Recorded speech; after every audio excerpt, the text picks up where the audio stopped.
Welcome to the I'm Such a Pisces podcast. We're two friends taking an explorative journey into all things astrology and a little woo. I'm Christine. I'm a creative, intuitive counselor and coach, and astrology enthusiast. We Pisces like to wear all the hats. You can find me on IG at The Dreamy Piscean. And I'm Shelby. I am a licensed social worker, a big feelings person, and a light skeptic. Here to learn all the astrological things. You can find me on Twitter at Shelby Tweeting, and being a Cancer rising on Instagram at Shelby Cooking Things. Welcome to our show.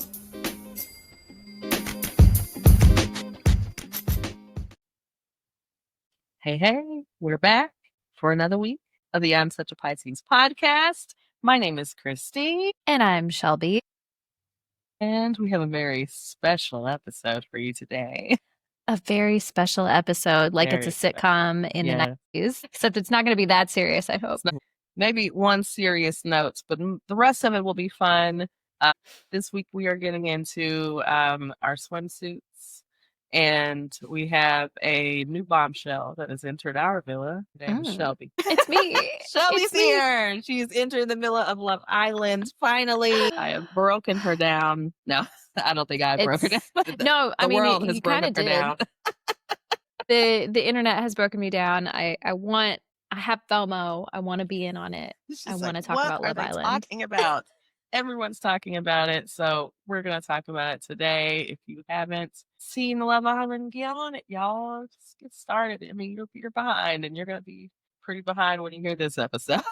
It's never right, too late. because we're pretty deep in at this point. I made it, so I will start. If you have not watched Love Island, this might not be the episode for you. Or if you don't plan on watching it, go ahead and keep listening. We'll just give you the recap and it'll be fine. I made it to episode 9, which I think is where you were. That's where we were this time last week when we recorded. So I have caught up to where you were last week. But now, God, it moves so fast. Like, I'm like, oh shit, there's another. Oh shit, I got to tune in. I'm like, girl, you gotta watch today, because I'm telling you, whew.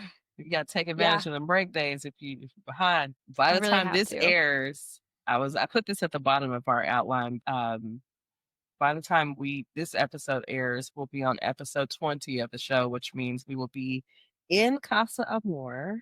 Okay. And we'll talk about that later, because I know you don't know about Casa Amor. Yes. Yeah, okay. So we'll talk about that a little bit later. But yes. Okay.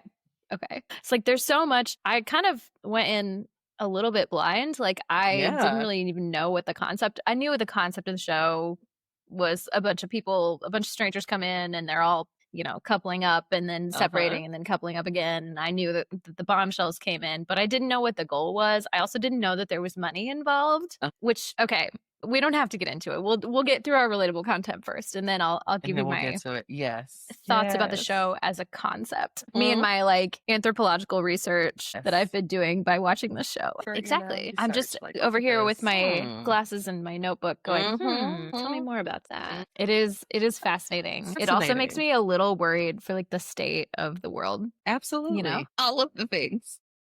Just a little bit. Just a tad. But should we see what our co-star has to say about it? Let's see. I haven't looked at mine today. Go ahead if you have yours pulled up. Okay. It says, everything is always changing. Ain't that the fucking truth? Okay. That's true on Love Island as well. Absolutely. Everything's always changing. It's tying in, okay? And also, I think I feel a way about a person, and then the next day, totally different. Totally different. And that happens often on Love Island. Frequently. So my dues: morning swims, coffee dates, and tell a friend. Okay, I've done one of the 3. Here I am. Tell me about it. Tell a friend. Don't interrupt. Try to wait. Okay. Ooh, all right. Fight to the death. We never want to fight to the death. That's not in our nature. Yeah. Well, you got more Aries placements than I do, so maybe it is in yours a little bit. I'm a fight now. I'm trying to die. We want to survive the fight. Right. Your dues are kind of giving very much get up early and start your day. I don't know, morning swim. I'm like, coffee date, go for a swim. Yeah. Tell a friend. I like it. It's very social. My co-star today, very fitting for today. My co-star today says 2 heads are better than 1. Yes, 2 heads are better than 1. I'm taking that to mean we're putting our heads together. We're analyzing. I was like, I mean, we could also go other places, but we stay there. I was just waiting for the Aries. Speaking of Aries placements to come through. I was keeping it together. Where they at? 2 heads are better than 1. That feels like a lot of heads for me personally. It's a lot. Hey, I mean, not saying I wouldn't give it my best shot, but yeah, that's one good time. Yeah. My dues today include announcements. Do we have any announcements for the show? I guess the announcement is I'm watching Love Island. Right. That's an announcement. It's very important. Announcements, personal ads, okay, and telephone. It's giving it a big advertising yourself kind of vibe. Okay. My don'ts today include cherry picking. Okay. Just got to give them the whole context. You can't just pick the parts that you like. Overstatements. It's like exaggerating, no exaggerating kind of thing. And artifice. I don't know what that means. Okay. I know contextually I'm not picking up the word. I know the word. I know the word. Artifice. It's a noun. Clever or cunning devices or expedients, especially as used to trick or deceive others. Oh. So no trickery today. I think that's speaking to my Gemini moon. Yes, I would say no deceivery, no cherry picking, overstatements, or artifice. That makes sense. Heard. Okay, come on, go start. Okay, speaking some things. Let's see. We don't have. I was trying to think of how do I lead this into our relatable content. We don't have a ton of relatable content today, but we did pull a quick celebrity birth chart. Yes. Because we are, by the time this episode aired, so technically it's still Gemini season as we record, but by the time the episode airs, it will be Cancer season. So we're kind of entering into a softer version a little bit, a little more watery. So I pulled the birth chart of none other than celebrity bombshell Pam Anderson. Hey. And, Baywatch babe, speaking of, Christine and I just had a conversation about big fake titties. Yeah. Which is what she's known for, but I think she is being very intentional right now about how she presents herself to the world because that was her image for so long. So she's a little bit older. She's born in 1967. She's Canadian. I didn't know that. But she's kind of all of her public appearances right now that she's doing, she's not wearing any makeup. I think she's even taken out her implants, maybe. Wow. I'm not sure. I have to fact check if that's true or not. But she's being very intentional, not getting any work done anymore. And I think that's kind of cool because I think, when we see celebrities as they age, there's pressure. There's pressure to continue to look a certain way. And I kind of like that she's kind of going against the grain there. So I was curious about her birth chart. What? What is it? I don't see it. It's an Aquarius. Yeah, that's interesting. So going against the grain a little bit, pushing back against the societal standard, that's a very Aquarius thing to do, isn't it? Yep. Yeah. Rules for people who don't know the midheaven, it controls your reputation, your public reputation especially. And so that really fits for where she is right now. Wonder if she's having a transit. Wait, what's in Aquarius? Is Pluto in Aquarius or is it in Pluto Aquarius now? Is that where? Yeah, and then in Aquarius? I think so. But hers is transfer public. Yeah, man, I love when you look at the birth chart and it just all starts making sense. Okay, so obviously, as we said, her sun is in Cancer. Her moon is in Aries, which kind of tracks for what we have known about her previously, being sort of this bombshell, very, a very, I don't know, a lot to do with sex and sex appeal. Absolutely. And, she's Baywatch babe, Playboy bunny, all the above. So Aries, her Mercury is also in Cancer. I see that. Yeah. See that? Her Venus is in Leo, which is interesting. To me, that's giving to love me is to see me and to make me the center of attention, the center of your world, all that kind of thing. Mars is in Libra, which is kind of an interesting placement. Always. Yeah. It's, kind of like that. It's not an opposition, but it's Libra Aries energy, and so that kind of, it is opposite energy. Yeah. Yeah, it's very interesting. She's got an ascendant in Gemini, so it also says her birth time is pretty accurate. So the ascendant in Gemini also seems to make sense to me, presenting in this particular way. Chiron in Pisces, North Node in Taurus. Yeah, interesting stuff. Very interesting. Like, I get the very, like, Cancer Mercury, too, because it's, like, even in her communication, it's more kind of soft and, like, you know, it's very almost, like, motherly, sweet, but she's very much presents as this, like, very sexualized, like, sexy woman, big titties, like, little body, you know, like, she's giving it to us. No, that's really interesting because she does when you hear interviews and stuff with her, she's very soft-spoken. She seems like just like a very sweet person. It's really giving Cancer energy. Like, okay. Happy Cancer season to all of our Cancer. All right. What else do we have on our relatable content this week? You know, of course, sister. I thought it was a joke at first. Really, I did. And then I was like, of course, this is real. So, you know, there's a group, and I hate to even talk publicly about it because I know that there's kind of a thing, and there's controversy around sharing about the group. But there's a group on Facebook that is for women to be able to just have some clarity around relationships that they're in and make sure that the person they're seeing is not also seeing other people. Yes. Maybe I'll just say that. This has popped up on my Facebook several times recently. Like, I don't get on Facebook very often, but it feels like when I do now, they're showing me a lot of groups and stuff like that. And I see this all the time, but it's usually like some like funny posts. It's usually like someone is catfishing somebody else, and it's like some like celebrity or something, and someone will be like, "Are we dating the same guy?" And somebody will comment and be like, "Girl, that's so and so from this reality show or whatever." Like, I'm like, no, like disturbing, but also a little bit funny. Yeah. And so, like, I heard about this group from a coworker a little over a year ago, and she, you know, was like, "You should join it, whatever." And so she was telling me about it kind of in a funny way, but it is actually a serious group, and like, you know, people are really there trying to get some clarity about some people that they're seeing. I saw a post, so I am a member of this group, the Nashville group, but there was a post, and there was this man, and clearly an older gentleman, looked to be somewhere in his 70s.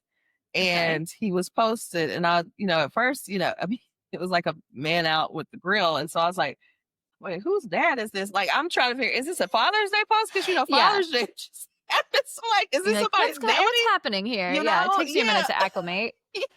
And so I go back, and I'm like, oh, wait, this is posted under this group. Oh, what? Somebody's posting about this man and saying, you know, okay. Are we both dating this guy? Yeah, like, I'm dating this man. And I'm like, wait a minute, are you serious? And I, of course, open the comments. I'm like, oh, this is serious. And then there's all these people like, no, my auntie used to talk to him. Like, it was crazy. I'm like, not this 70-year-old man in here running game on all these women. I mean, and talking about he's like spreading like disease and all this. I'm like, this is crazy. I'm like, not this. See, and I just at was your like, big age, at your big, it don't matter. Like, if they don't grow, they don't grow, and they just still doing the same old stuff. My goodness, and that's just all. I saw that, and I was like, this is wild. It's like, not this 7-year-old man out here on this damn app. That reminds me of one of my mom's best friends. She's a social worker, and when I was like going to college, she was like, that's kind of, you know, I was interested in doing some kind of a helping field, and she's kind of the one that helped to like talk to me about social work, and part of why I decided to go that way. But later in her career, she started working for a nursing facility, and she ended up being like the VP of marketing and sales at this, you know, facility that she worked for. She's worked for several now. Anyway, I remember a few years ago talking to her about this job, and this is pretty common knowledge at this point now, but like, I remember her saying that like they had to crack down and do some serious PSAs because nursing facilities were like the number one like spreader of venereal disease. Because people are not, in a very serious way, people are not using protection because they don't have to worry about pregnancy. And so they're just like, whatever. And then, you know, you can still spread disease even if you can't get pregnant. I did a research, I did a report. I can't remember what the context of it was, but in graduate school about this very subject, about like, did you really? Yes, about sexually transmitted diseases in like older adults, like especially in these facilities, like, and it is very much a thing, like, because again, you're not having to worry about pregnancy, which in their day at this point was all that they were really worried about. That's all they weren't were concerned thinking about about, disease, like, and so it's like a public health crisis. yes, it really is. And people are like, oh, people at yes, they out here, they fucking like, and they also have needs, which good for them. But like, ooh, you got to be careful with that. Yeah. I remember talking to her about that in a very serious way, but also, I mean, it's kind of funny. It's a little bit funny to think about. Like, I remember her and my mom, because that, you know, that's my mom's, like, one of my mom's very best friends. And they like were cracking up because they kept using the term geriatric gigolo. They just like got in a giggle fit about it. But I'm like, that's this man who's, you know, 70 plus, just out here. I mean, I'm all for sexual freedom, but like, please be careful. Okay. Please be trips. Right. I know that you are over 70 years of age, but like, grow up. Please. Can you grow up a little bit, please? Telling you, like, not you running around. Got these women on Facebook on this thing. I'm like, I for sure thought this was somebody's Father's Day post. And I literally went back, like, who daddy is that? That's this. Not whose daddy is that. I mean, surely someone's daddy. And all these women on here talking about, oh, that's such and such. Oh, no, stay away from him. Oh, he was dating such and such. I mean, they be having all the tea on here too. All the tea. I believe it. Facebook is for the drama. Truly. I'm like, how did I get in? But I also have seen someone I know in that group before, posted in that group. And when I went to high school with, I was like, oh, that's kind of wild. I was like, oh, that person, he's definitely married. I was like, oh no. You can't be doing, don't be out here being dirty. Don't be, the dark, what's happening in the dark gonna come to the light. And that's what they always say. It always you never know how it's going. It always is. All of a sudden there's groups for this shit now. Yeah. The Facebook groups are so interesting because I feel like I said, I don't get on Facebook very often, but every once in a while I will. And like those groups get recommended to me. The other, this is a little bit off topic, but like the other group that keeps getting recommended to me is just called Hot Guys Reading. Yeah. And it's just like people will just like snap pictures of attractive men in public places reading a book. There's lots. Yeah. It's like men on the subway, men in coffee shops, just like attractive men with a book. And I'm like, I love that. That's nice. I'm here for that group. Not a lot of men, not a lot of attractive men out here reading books. Apparently. That's what I'm saying. There's lots. Yeah. There lots I'm always pleasantly surprised. Wow. Now, lots in the grand scheme of things, probably not enough, right? That's the problem. We need more men, especially attractive men reading books. Okay. Pick up a book. I could say that about a lot of men on Love Island, which we will talk about shortly. I wish that just a few of them would pick up a book. I can't remember. With words. Sorry, I know we'll get there, and we don't have to talk about it just yet, but it just made me think of early on. I think it was Nick. I think it was when Nick and Sierra kind of got together a little bit, and Sierra is talking about a book, and she's like, "That's my favorite book," and she names it, and he's like, "Yeah, me too," and she's like, "You've read that book?" It was Ace. Was it Ace? Okay, it was somebody. Alchemist. I couldn't remember who she was. was talking about The Alchemist.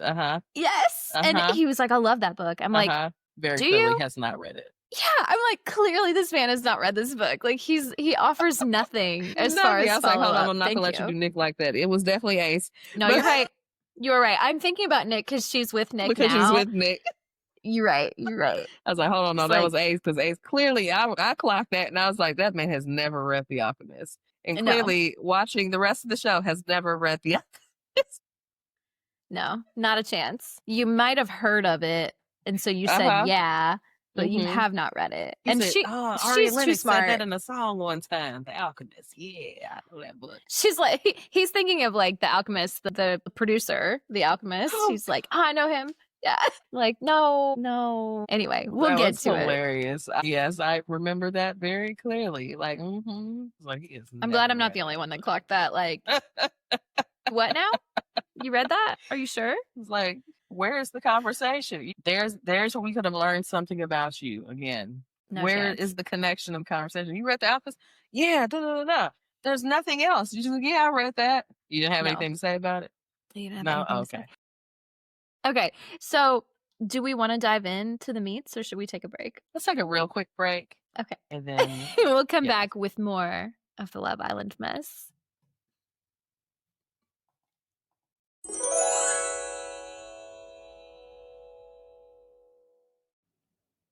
Hey, y'all. Welcome back. We're here. We're ready. We're entering the villa. Welcome to Fiji. I wish. It's hot.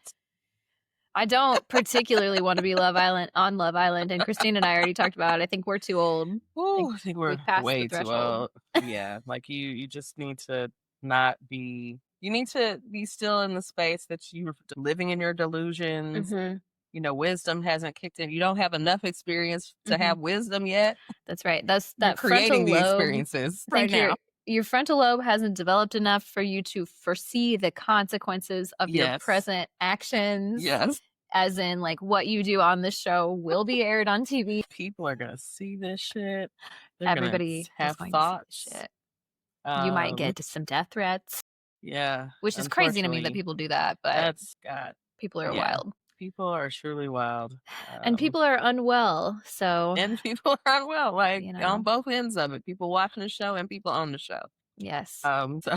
So before we get into those of the, if just in case you're listening to this not, in the future or some other time, we're going to talk about the current season of Love Island, which is USA season 7. Mm-hmm. I have never watched Love Island before, so I'm like very new to this as a concept. I'm not a huge reality TV girly. I will occasionally get sucked into a season. But I had a really funny conversation last night. I was telling Christine about this a little bit with my friend she is not watching this season, but she's a big UK, Love Island UK fan. That's her bag.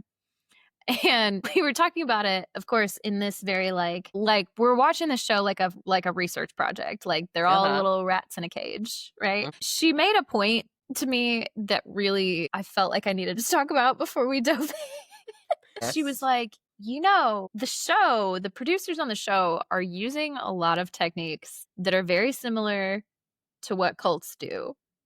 Right. So they cut off your communication with the outside world for the most part. That's number one. They put you in all these scenarios where you're like bonded with these people and these people only, and you all have this one objective. And they also fuck up your sleep schedule and put you on a weird eating schedule. So like you don't know what time of day it is. You don't know. I mean, obviously you know based on the sun. I mean, thinking of even like where they are, days may be longer. And so you really don't know what time it is because they're not allowed to have clocks. Right. And that's one of the weird rules about the show. They're not allowed to have clocks. That's weird. They really don't know what time it is. Yeah.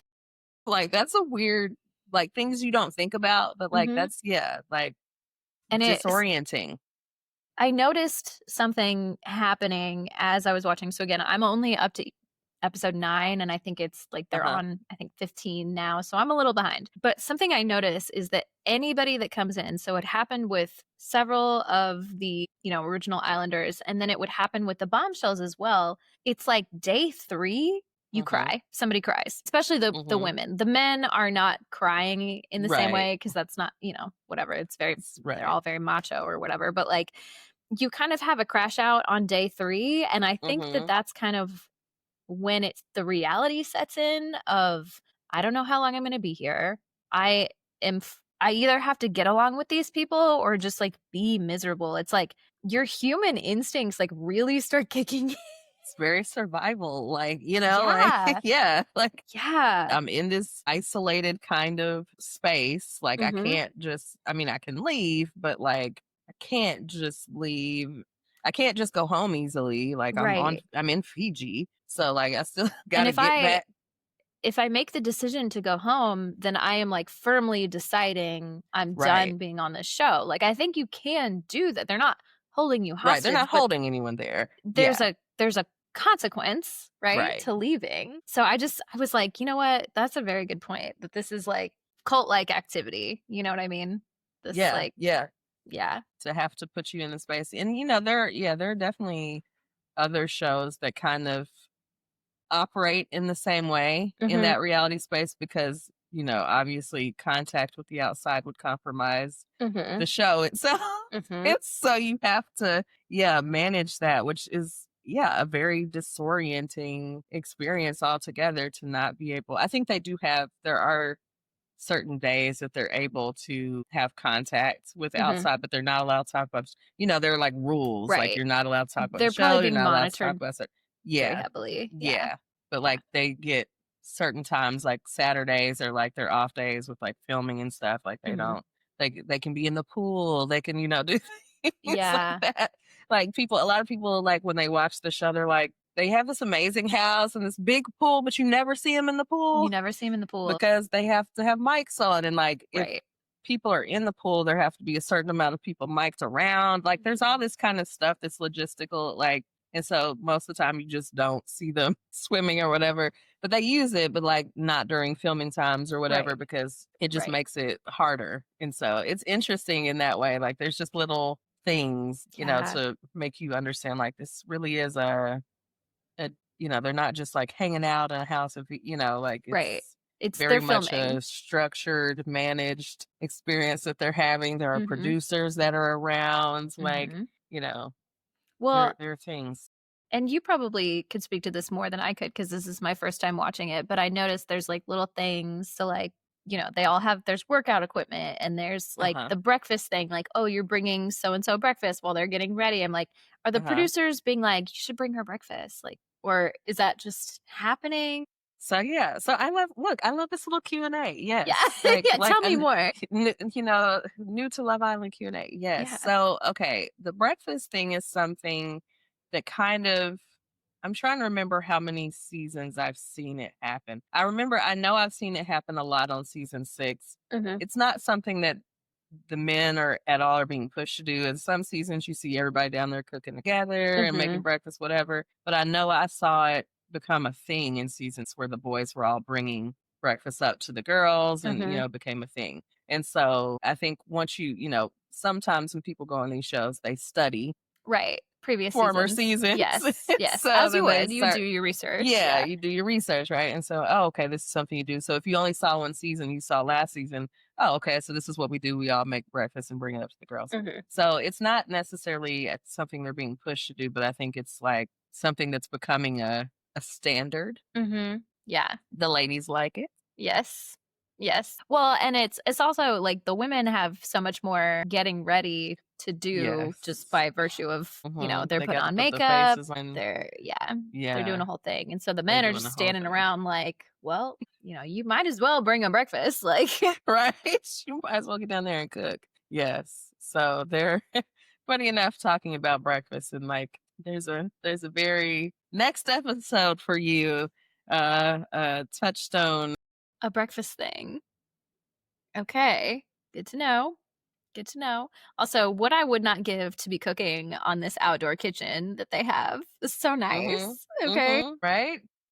Very nice. Now, again, people will tell you like the whole behind the scenes, like, it's very hot. Like they're often trying to find shade. Like you'll see little clips. At times they're like, ooh, a shade right here. Like they're like, 'cause they're also encouraged to be out in like filming areas and like, doing things. And so, but they're also in Fiji, like, you're very close to the equator. Okay. Like, like it's hot. Like people are like, ooh, okay. Like you see them with fans and things. Like you see a scene with Landry and Taylor with like a fan. It's like, you want some of this fan? Like, get this fan. It does. I feel like it would be so hard to be in such a beautiful place like that. And like, again, like you said, there's a pool, but you can't get in it because you got your mics. I know there's like a beach, a beautiful beach, like steps away, and you can't be on it. Like you just can't, I don't know. Yeah. That would frustrate me as a contestant. Yeah. And so interestingly also, I think, was it 2 seasons ago? The way they had the villa structured, there was like a part, or at least a filmed part, where there was beach that they would be on, and like they could be laying out by the beach or whatever, by the water right there. But I don't know, maybe something changed. And even like, I mean, I think I look at like the dock scenes too. Maybe just it's when it's filming like the tide, there's like no water out there, but then sometimes there will be water. So I don't know. They're in like a sandbar or something. Yeah. So that's another question. Do they use the same house, the same villa every season? Yeah, I think so. I think the property at least is the same. Okay. They but just structured a little structurally differently. change it from season to season. Okay. Like last year, there were parts that there aren't this year. I know season 5, again, there was like a beach area at one point that we don't seem to see now. Either they just don't film it or they did something, change something. Yeah. But yeah, like this season, there's like a speakeasy and a sauna, like that wasn't there last season. Okay. And so there's, they change it up differently each season for each new cast to give them a little something to look forward to. But the house reveal seemed like a big deal, like when everybody got there. Yeah.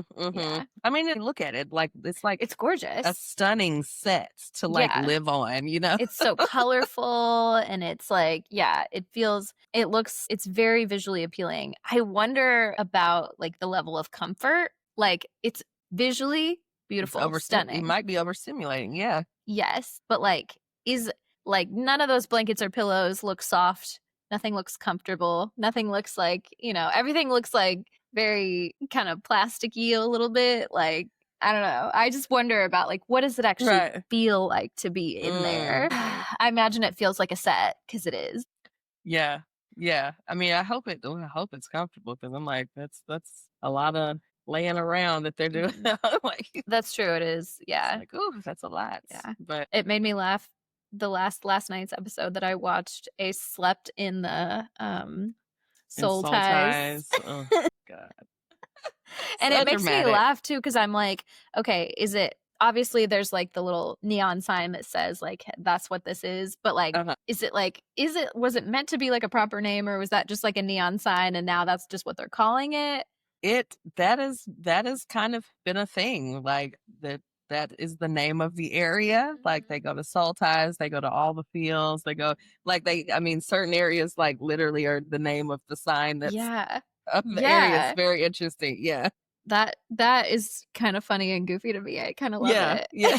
Like the show, you had, I remember when I was telling Shelby to watch, I'm like, okay, let me text her. Okay, so just the first scene, just take it with a grain of salt. The little dances. The dance, the whole intro of the show, it's going to be very cheesy. Just get past it.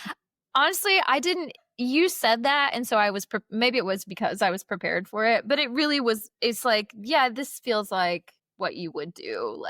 But then I can't help but think, I'm thinking in this, behind the scenes sort of way. I'm like, okay, so these people did they just introduce, do they film the first episode and then they film this intro? Do they wait until all these people have met? At what point are they filming them doing all these little dances? That I would love to know. It might happen after. They might, I don't know. They might meet first because you think about it, there's so much over the time, that we're not we see an edited hour out of their 24. There's so much. There's so much you think about even in the show when we're watching it. Ariana will come in and tell them we're gonna play a game or whatever, right? And the next, you have this elaborate setup for the game. Well, obviously that wasn't just there. Right. So how much time did that take for them to set that up? And then now let's play the game. Right. Did they make them all leave? They're like, hello. And then now you go over here and then we'll come back. Or maybe they helped set it up. We don't even know.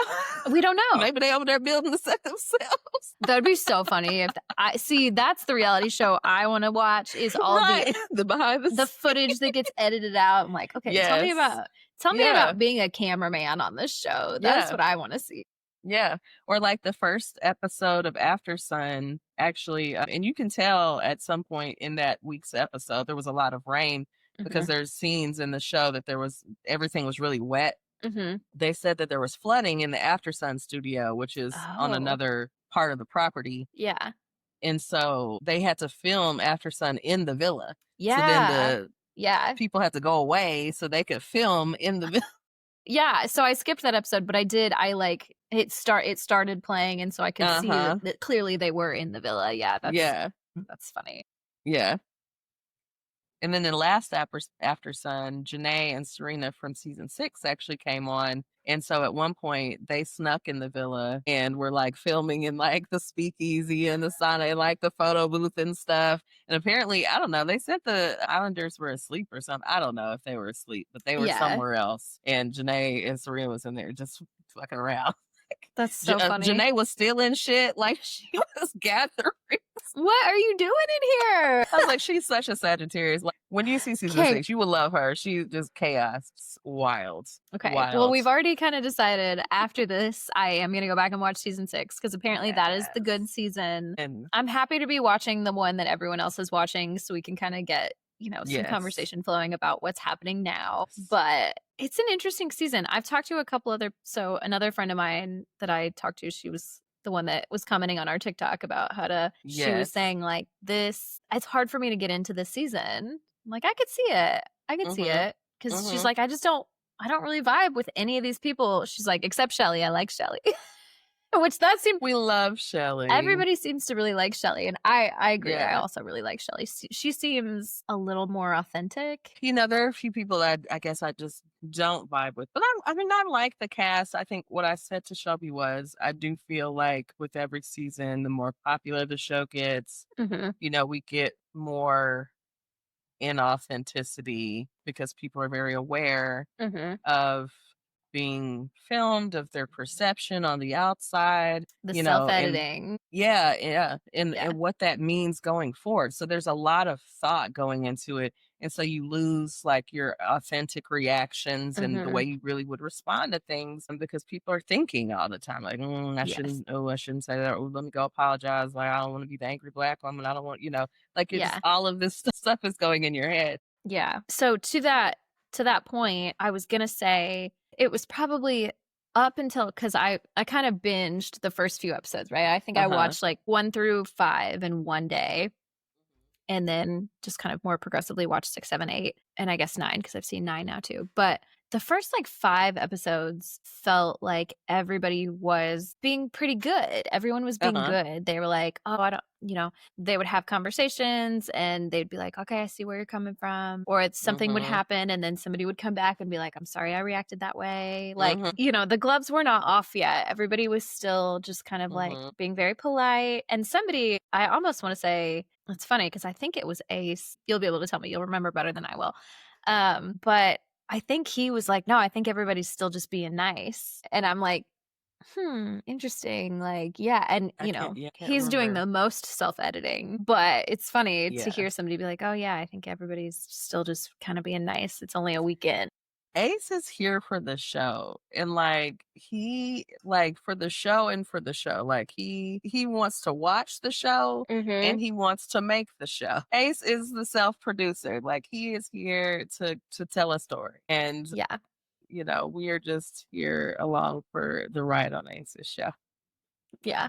Very Leo behavior. Very Leo. Just main character energy all the way through, like to a fault. So, okay, so let's get into it. Let's talk about each of the Islanders. We know most of their signs, so let's get into it. So, our first couple, so we won't get into like everything that happened in the first episode, but the groupings that came about, and then we'll talk about maybe a couple, how they grouped or how they coupled. Our first couple was Austin and Shelly, or the first couple we're talking about. Austin is a Capricorn, and Shelby. Don't put me with Austin now. Don't put me with him. Okay, I can't with that machine gun cherub tattoo. I love Austin, and I know I'm not supposed to, but I can't help it. I'm sorry. We'll talk about that. He's not lovable. He just seems so, I hope it's not an act, but he just seems like so just kind of, I said this to Christine in a text back and forth. I said, you know what? He's not a smart man. He does not seem smart, but it's like, oh, sweet boy. Okay. All right. A great time. He doesn't seem to mean any harm. He lost a few brain cells along the way. Yeah. He did a few too many whippets, few too many tabs of acid, perhaps. He likes the hallucinogens. He did say that. It's the psychedelics. I'm sorry, psychedelics. I mean, I would say, you know. So Austin was, they're both from Miami. Shelly lives in New York, but is from Miami. So I think they have that kind of Miami connection. That makes sense. We have Ace, who is a Leo, and Julissa, who we didn't get her signed because she wasn't there long enough. She didn't stay long. Julissa has left the villa. That's what we found out. Day 2 or something like that. I don't know. Day 2, day 3. That was just was gone. Very quick. And then we found out later that she had some issues. Found out on social media. So exited her on out the villa. So then Ace was single. Too bad for Ace. Sorry. Let me not voice my disdain so early in the program. Next, we have Huda and Jeremiah. Huda is a Virgo. Jeremiah is a Taurus. I feel like I clocked that they were both Earth signs. The way that they coupled up so quickly. The way that they cloned to each other for dear life. You know? It's giving insecure it's giving Earth. Yeah. Yes. Goodness, God. We'll get into it. Yeah, we'll get into them. But then we have Nick, who is a Pisces, and Beldasha, or Bella, her actual name, who, again, we didn't get her information because they didn't give it. I got all their signs from Love Island USA's Instagram, so she wasn't there long enough to get it. To get the thing. Beldasha, sorry, hold on, Beldasha. No, we can call her that. That's fine. She loves it. She loves it all. So like, I mean, it's very, people love to call her Beldasha, but it's funny. It's like her when Nick was calling her that on the show. I was like, that's cute. Actually, it's very funny. She's very sweet, but she was one of our contestant Islanders that's a little more modest. Right? Yes, she didn't really want to do any making out and all of that. No, she got there. She got there. She did. It wasn't enough to keep her around. Keep her man. But she tried. I'm like, she did her best. Well, girl, sometimes I don't know if it was the best. Yeah. She might have just been doomed either way. Yeah. It's just, it's not, again, this is just not that platform. Like the things that occur on the show, it's, it's kind of more raunchy. It's kind of more sexual and fun. Like, and kissing is just something that happens. Everybody's kissing everybody. It's like, exactly. It felt like the producers were kind of giving, like, they were doing a little experiment, and the whole show was an experiment. But like, they were like, let's see what happens if we throw a little Christian girl in here, and, kind of see what happens. Also, I just looked it up. She's a Leo. Okay, I can see that. Her After Sun interview gave me some Leo vibes, and so I was like, okay, I see her. She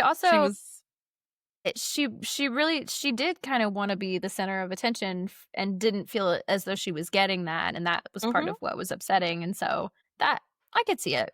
I could see it. Yeah, she definitely had some Leo vibes. Yeah. There's a petition. I don't know where on the internet, but I think it had at that point of Her After Sun like 40,000 signatures to bring her back on the show. I don't think they're going to do it. I mean, and most people at this point, if you've even seen past well, to the point where you've seen in episode 9, she wouldn't have done well in the leather and lace. No, challenge. She would have been like no. That would not have been something that's up her alley. And so it really was appropriate when she left.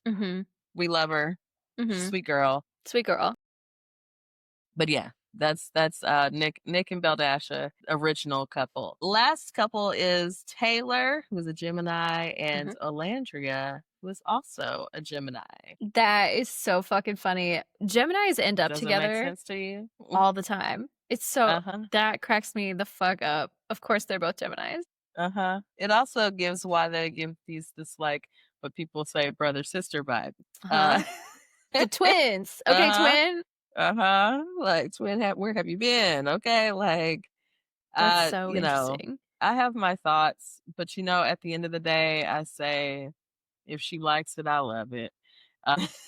Okay, I know. Well, okay, no, I'll wait till we get to the bombshells to talk about it. I have thoughts. Yeah, and so that's just our introduction of our couples. so we found out Julissa left maybe a couple days or some more time after she left. We get our first bombshells. Did Sierra and Charlie come in together? I couldn't remember if they came in together. I think Sierra and Charlie came in together. Yes. Okay. Yeah. So they come in together.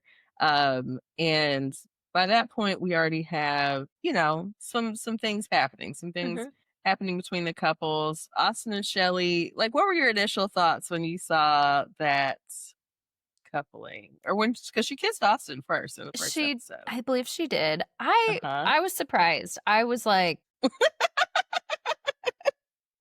okay. To me, what it's giving is Shelly was trying to kind of, Austin's just there, and Austin was like, that was a good kiss. I'm here for this. Like, come on. And Shelly was giving like, let me try something different.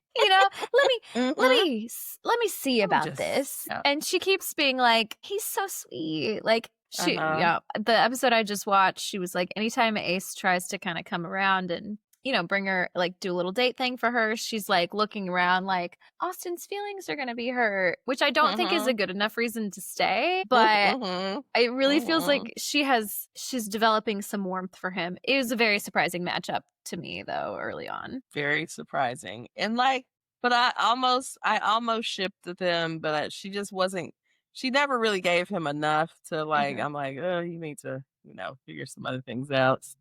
Yeah. Because it's really, it's starting to lean, towards, to other people. So one of the interesting things is, I guess, that generally we expect these people not to know each other. Right. But we find out in episode 1 that Ace and Shelly know each other. And in fact, had met outside of a club. It sounds like he tried to holler at her outside the club. And there was some interaction for a time, and then it kind of sounds like it fell off. Whatever. So when they saw each other, when they came in, they immediately knew each other. They're like, oh, I know you. And like, there's some attraction there immediately as well. Yeah. And so we automatically are like, okay, so they're going to kind of pair up. Like the audience is just, we're left to think just waiting for it to happen. Yeah. And so part of the thing with Ace is like, Ace, he expresses this attraction to Shelly. But, he's very like, okay, I'm open, which we're good. Like, hey, it's the beginning. Like, everybody should be open. But he just kind of, it's very Leo-like because, they play. That's what they do. They play.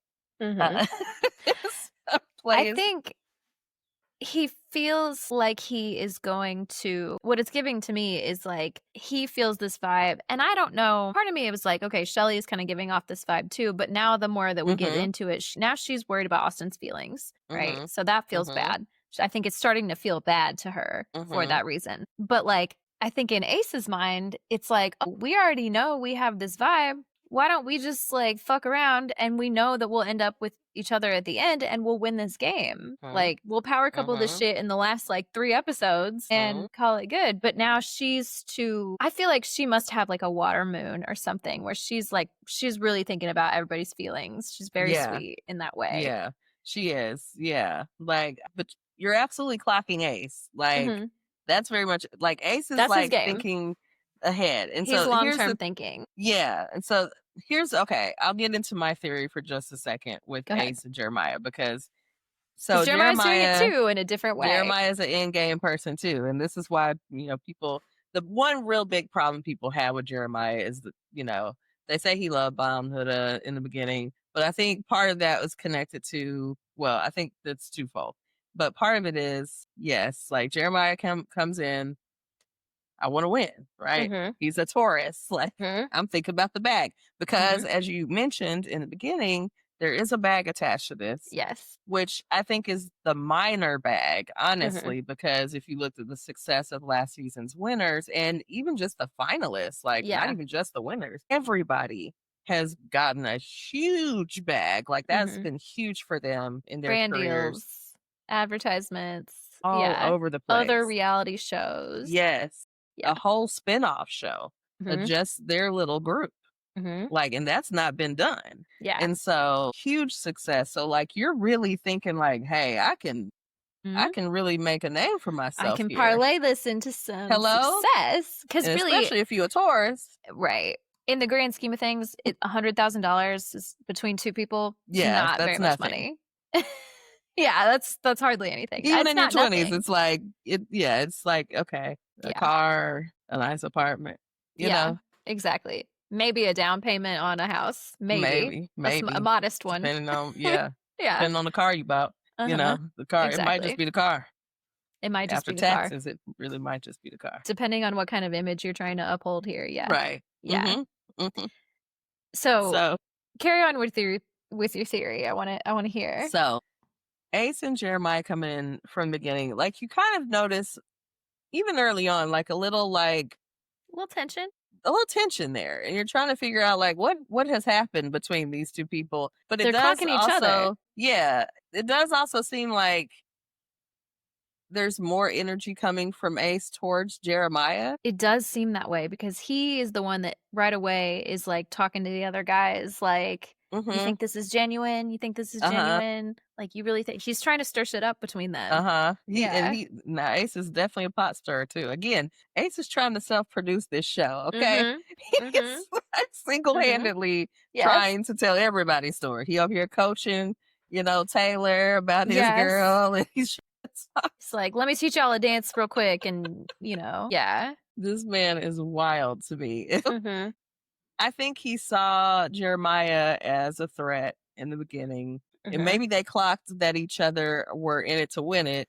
And so then there was, automatically. I think maybe other than Nick, they are arguably the two most attractive men there by a long shot. Sure. Yeah. I would say. Yeah. Yeah. Except for Nick. Nick is also very hot. Nick is hot. Yeah. Yeah. But very different vibe. And they're the same. If a woman likes that type of man, it's the two of them. Like, they're the same kind of guy in different fonts. Yeah. Yes. Right? Yes. And so you have, again, this Leo energy, and you have this Taurus energy, and like Jeremiah almost like, again, he's really not looking to be like that guy. Like, he's just like, he just looks to be that guy. Yes. He's tall. That's all it is. He's just tall. He's tall. He's got the six pack. He's got a very he's very lined up. He's got like a very chiseled face. He looks mature, and some people just think but Jeremiah's just like, hey, I'm just. Now, I want to go back to a thing that you said off mic that really, I was like, yes, where Jeremiah seems, he is very attractive. I would say if I had to rank the men, he is probably the most attractive man there. Looks only, right? Yes, but he carries himself as like someone who has not always been attractive, conventionally so. Like, I call it ugly duckling syndrome. Like, he used to be a nerd, and then all of a sudden he got sexy, and now he's like, what do I do with this? Like, he's not used to female attention, like women like throwing themselves at him and that sort of thing. Ace seems like he has always looked like that, and he has always had a level of swagger. Absolutely. Like, he's always had that. And so he's, like I said, same guy, but different fonts, different upbringings, different styles. And I think that, again, that was clocked from the beginning. I think just on looks, Ace could be like, okay, that's my competition. And so I got it out for him. And I think they actually wanted the same girl. Now, I don't know that, I can't remember if it was said explicitly, but, Ace is also part of that, like, foreign conversation. Yeah. That Black men especially like to have. And like, we won't get deep into that, but like, it's very problematic. Like the foreign look. And so Huda fit that look. And so I think Ace was leaning that way, again, like Shelly. That's fine. But also was interested in Huda, and the fact that they paired up so fast, that quickly, and Jeremiah would not kiss Yulisa when she came to give him a kiss. He kissed her on the cheek and gave the whole respectful commentary, which is kind of a callback to like season 6, but it is not related. So I'm like, there's no respectful on day one in the beginning of the show. Like, what respect to what? You decided together in 0.5 seconds that was your girlfriend for life. Right. Like, that's crazy. What are we doing on this show? Also very much like a Taurus, right? Like, we're together. He decided we're gonna hold this together. Yeah. And I think he was even surprised, like, that Huda came to him and kissed him. And so once that attraction was there, he's like, oh, you got to hold on to this. Like, oh, wait, this is the one I want. Also, it's mutual. I'm not letting this go. I don't want nobody else. It's screaming insecure attachment, but like that's another conversation for later. Screaming, I'm telling you, like it's concerning, truly. Yeah. So anyway, so I think that, the Ace and Jeremiah thing is definitely like they're both going for the same goal. But I think Ace has more of a vendetta against Jeremiah. Like, I don't think that, I'm like, Jeremiah definitely wants to win, but I don't think he's like looking at the guys like they're his competition. I think he's just looking at his strategy of like, who do I need to couple up with to be the favorite and all that. Like, he ain't think about it. Ace is like, I got to X out my competition. I got to get this dude, make him look bad. He really doesn't have anybody else, like I said, Nick, similar levels of attractiveness, but a different, he's like skinny little white boy with the wavy hair. Like that's a different vibe. That's a different vibe. Yeah. There's not, It's a very different vibe. And so that's not really competition in his mind. Yeah. Yeah. So he's Taylor, his homie, like he's coaching Taylor. We've talked about Taylor. You asked me what my thoughts were about Taylor, and like I don't dislike him at all, but he's just he's kind of goofy. He's young. He's definitely goofy. He's very young. And I'm like, as is Ace. Ace is 22. And I think Taylor older than Ace?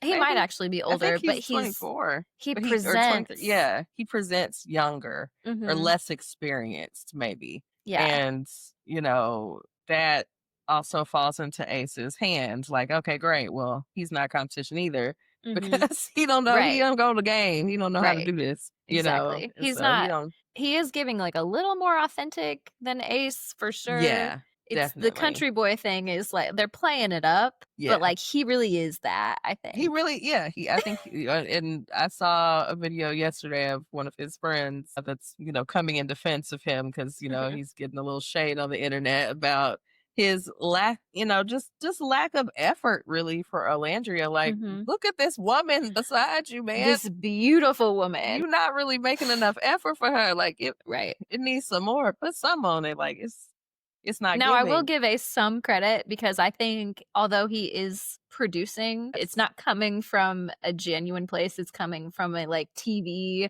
producer kind of place. He's not wrong that Taylor did need to put in some more effort. Oh, no, no, he was right. He's on it. Like, he's accurate in that way. Yeah, I mean, that's what I'm saying. Like, the fact that your homie has to coach you, like, hey, step it up. You about to get your woman stole. Like, look. Right. Look at this man that they just sit in here for her. Like, get it together. Let's keep talking about the bombshells because I want to talk about that. Okay. So, yes, that was Taylor. We were just... Yes. We're wrapping Taylor. So our first bombshells we have come in Sierra and Charlie. Thoughts? I love Sierra. Sierra's my favorite. I love Sierra. Yes. Sierra's my favorite. Like, also, I made Sam, I didn't make him watch it. I said, you don't have to watch this if you want. I'm going to watch an episode. He was like, I'll sit on the couch. It'll be fine. He was doing something else, but he kept kind of, looking up. He's like, I don't want to be like engaged in this, but I can't help it. So it draws you in.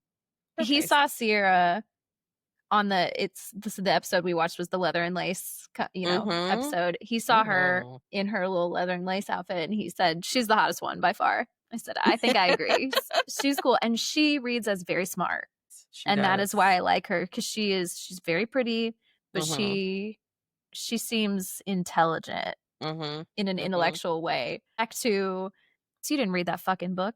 You've never read The Alchemist? Never read The Alchemist. Get the fuck on somewhere. Like, and I think that's why she was like, I'm uninterested. Yeah. So you can tell. You can just tell. And so I love Sierra. I like Sierra and Nick. I'm nervous now. I will say when we voted, I'm foretelling. I'm trying to remember when the vote was. It's in episode 10. Sorry. Like, I just need you to see episode 10. Sorry. So there was a vote. I think I can tell you if there was a vote. Yeah, it's not that big a deal. Yeah, I'll still watch the episode. Okay. It's not fine. It's fine. You can talk about it. So there was a vote that they had the viewers do, which in season 10, so we're introduced to 3 more bombshells. Yes. I'm getting ahead of myself. Yeah, that's okay. We'll get there. We'll go back to the other 2 bombshells. Yeah. In a minute. But so in episode 9, we have Iris, Pepe, and Jalen enter as bombshells. And so in the next episode 10, the viewers are voting on who these 3 bombshells should be coupled up with. Okay. Interesting. Now, my point was to say that when I voted for Sierra to be coupled up with Pepe. I could see that. Just based on a little, connection they had. It just looked like I needed her to be exposed to someone else because I'm not sure about Nick. Because Nick is a Pisces man, and I'm like, Speaking of player vibes. Player vibes. Okay. We've already He's just seen unsure. He just, this over here. And look at that. Oh, look at her. Look at her. They already had their little thing, like, which I see now that Pepe is also a Pisces, which is really funny to me. But I think she kind of needs to give it back to him a little bit. Yeah. Because he already kind of played around with her. He needs to be nervous that he could lose her. Yes. Exactly. Because she's a fucking catch. Hello? Yeah. Is. Yeah. And so many of the women are on this show, but her especially, I think. Yeah. Yeah. But the one thing that Hilda said that was right. The women are the prize, okay? The women are the prize. Even the worst person is right sometimes. Well, clock is right twice a day, all right? That's right. Even the broken one, the broken one. Yeah. Anyway, right. Okay. So let me back up just a little bit. So Sierra and Charlie come in. Initially, I'm trying to think, who did he initially click with? He was not coupled up with anyone right away. Yeah, that's right. Because when they gave the option for the girls to be able to couple up with a bombshell stay with their couples, none of the girls stood up to couple up with Charlie. That's right. So he didn't have anyone. Charlie's good looking. Yeah. He's got that little accent. I think he's a soap opera star or something in the UK. That tracks. It's interesting. Like, oh wow. He's like, I guess they're just not, they're just not used to, my energy. I'm like, it's okay, Charlie. Charlie was single. So then we have, I forgot the episodes to put the episodes in, but the episode with the baseball game. Yes, at the end of the baseball. I think that's 4 or 5, maybe. 4 or 5. Okay. We have Hannah and Amaya come in as bombshells. Yes. And this kind of shakes things up a bit because now Ace goes over and he's interested in Amaya. Then we have Hannah and Charlie kind of make a connection, and we're very happy about that. Yeah. Looks real cute and very promising, right? But we're real confused about Ace and Amaya. Real confused about why... Or not that Ace was open to Amaya, but when they voted, or not voted, but when they chose to couple up, Ace chose to couple up with Amaya and not Shelly. Even to Austin's surprise. Because Austin was like, that's when Austin raised his hand because he thought for sure Shelly was going to be gone. Right? And so he was like, I feel bad. I will say he does have a lot of he does seem very caring towards Shelly. And I do like that about him. Yeah. I do appreciate that. But yeah, it felt like that kind of came out of nowhere a little bit. Now, when I watched it at the time, I'm slowly getting, I think, to where you are with Ace. I'm trying not to let it influence me too much. I'm trying to be I really don't want it to influence. I think you'll see whatever you see.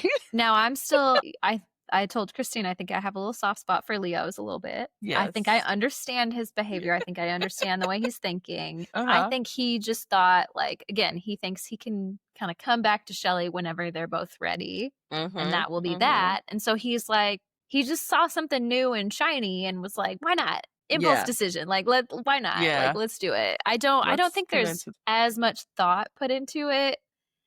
Some of his behavior, I do think, the thing with Jeremiah, he's very clearly thinking, he's spending a lot of mental energy on that, on winning. Yes. I think he saw something shiny and new and was heat of the moment, let's see this, let's see what happens here. And it immediately backfired so bad. They don't like each other. And that, now knowing Leo and Scorpio energy, this is so funny because my mom is a Scorpio and my dad is a Leo.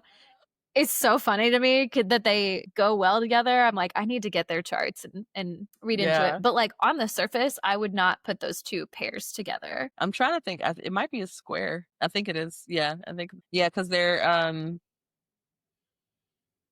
are. Word escaping me. They're wow. Okay, I'm thinking like mutable, cardinal. What is the other fixed? They're mutable, fixed. They're all fixed signs. They're all fixed signs. They're fixed energy. They're square to each other. So there's natural tension between the signs.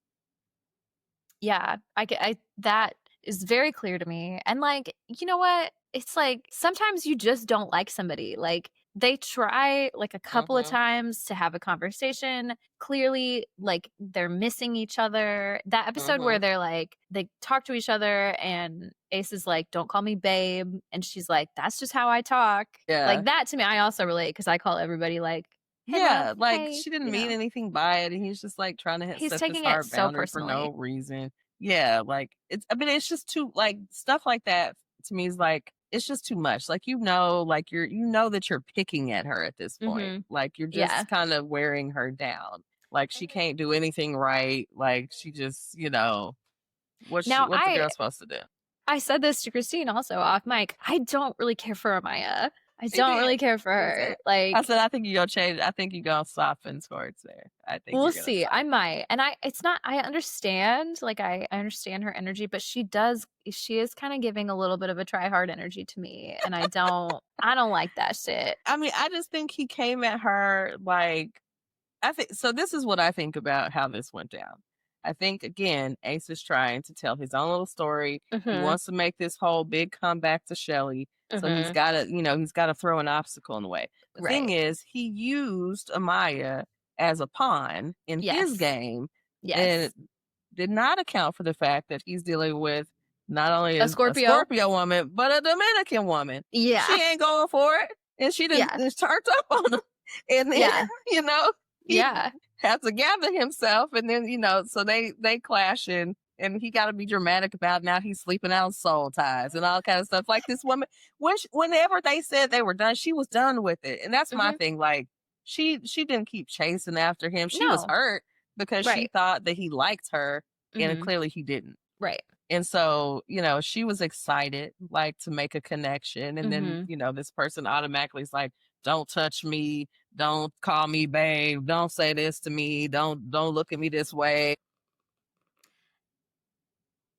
I think so. Okay. So I think they just got off on the wrong foot. To me, it read like they got together. And so Ace immediately was like, hey, I want to talk to you about, like I do, I'm still exploring other connections, right? And she was very hurt by that. She was like, you just picked me. Why are you already being like, well, I'm exploring other connections? I understand, like, that makes sense. I would also feel a way about that, I think. But in his mind, which this is also, I'm like, maybe he has a earth sign in there somewhere. He's like, wants to be very clear about his boundaries from the get-go. And I'm like, I kind of like am like, I don't fault you for that. Like I get why you would do that. I also back to that was like for Amaya, that was her day 3. And so I'm like, I think I have this theory about like my day, your third day on the show is when you have a crash out. And so I think she was already kind of emotionally unregulated because she's like, I don't know any of these people. Do any of these people like me? I don't feel safe. Like, because I kind of think that's what's happening to all these people at this point. And I will say this, at the current state, people entering into the villa, I do think are entering into a toxic environment altogether. And like and the you energy, look around, I think like, is just there. What did I get myself into?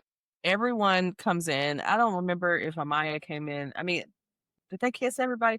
I think she chose Jeremiah for 4th base for her. Yes, for that baseball game. Because Hoda got mad. That's when she starts making the face. Right. Yes, and giving the bird to the camera, all this kind of stuff. Right. Hoda was having a whole moment. So every bombshell that comes in has to deal with Hoda. And that's your first coming into the villa. Right. Is I'm having to have tension with this other woman. Immediately. Now there's like, we're the sisterhood and we're the girls. And so we don't want to have tension with other girls. Right. So you got to fall in nobody line. likes that. Nobody likes that on a reality show. You know that. Right. If you're not a girl's on this girl, reality show, we got to be a girl's girl. And so we'll talk about that later, because that becomes toxic this season, especially.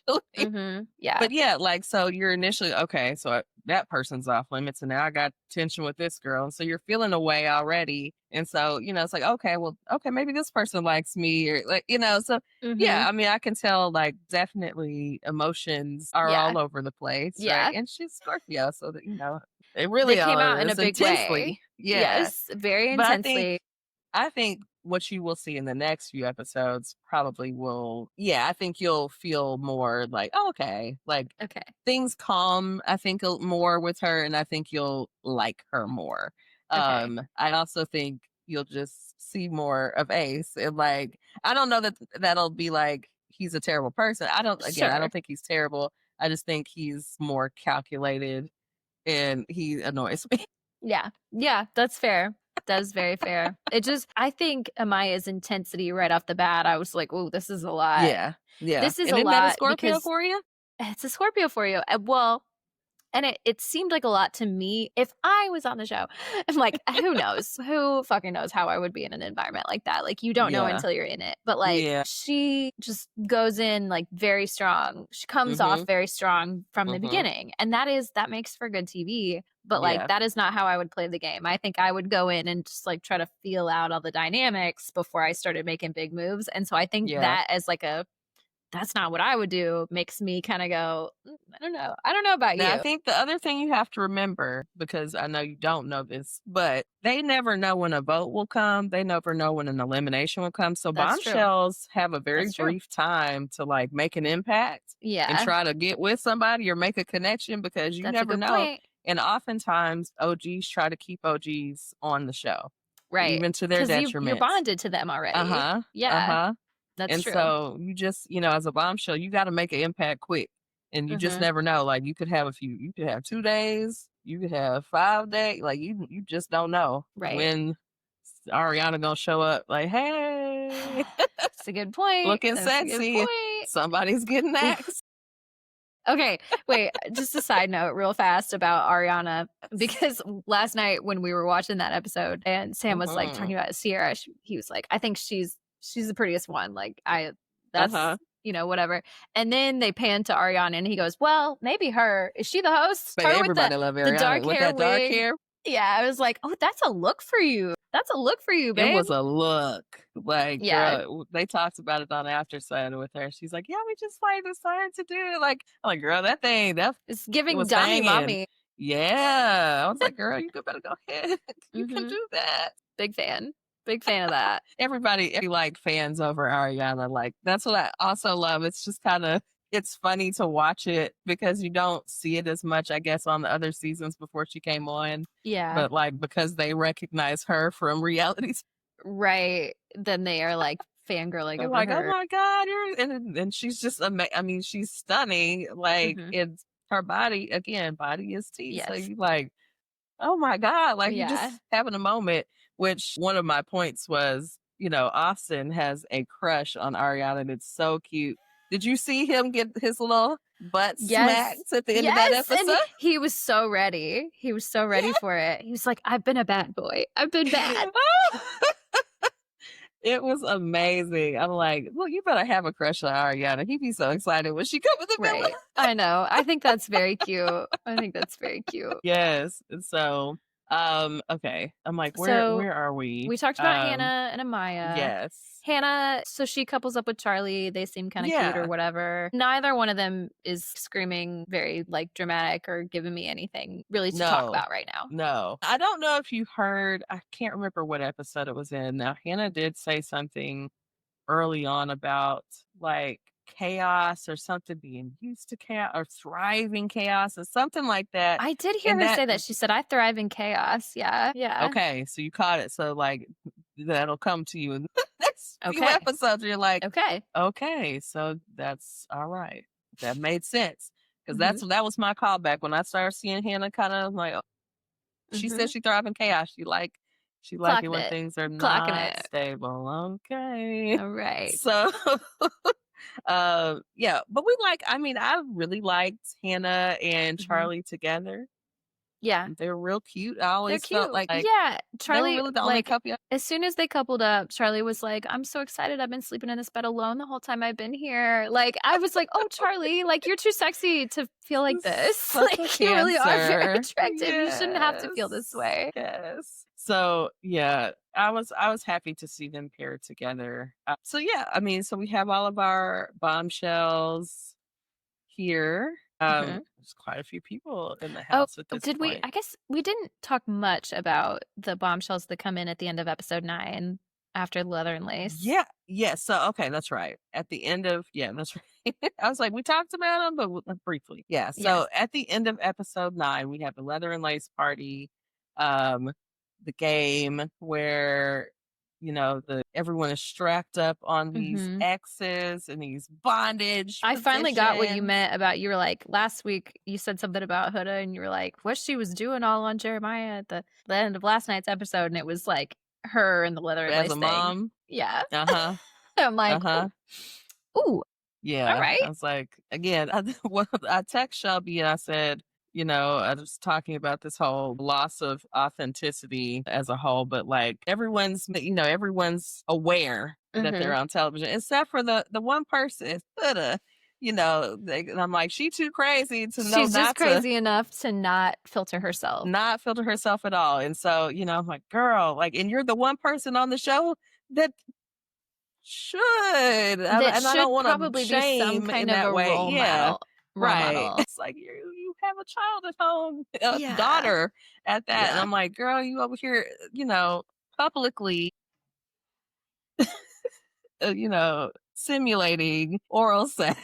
Yeah. Or insinuating it. Very much insinuating. And you see Jeremiah's got 2 pairs of shorts on. And he's like, I needed these. Okay. He just didn't want to wear them little shorts. He felt a way about wearing them little shorts. I'm like, I don't know why. Are you a model? Like, come on. Give the people what they want. Okay. Give the people what they want. But yeah, so yeah, Huda was doing the most in all ways in that challenge. Because at the end of that challenge, we are introduced to 3 new bombshells. 3 new bombshells. Who, while all of our friends are strapped up to these X's, these bombshells come in and kiss them all. Everybody. And no choices being made. No choices. No, they kissed everybody, and there were some kisses. There's a lot of excitement in this challenge. I'm like, there was. I would not be surprised if people were really keyed up. It's like, that would have probably had me in a space. Like, look, I need a moment after this. A few minutes. Yeah, understandably so. Like, yeah. It's a lot going on. It's a lot. It's a lot. So we have Iris, who is a Libra. Pepe, who is a Pisces, and Jalen. We don't get the pleasure of knowing his sign. But they enter the villa during the end of this challenge, and they are going to really spark some things, set some things off.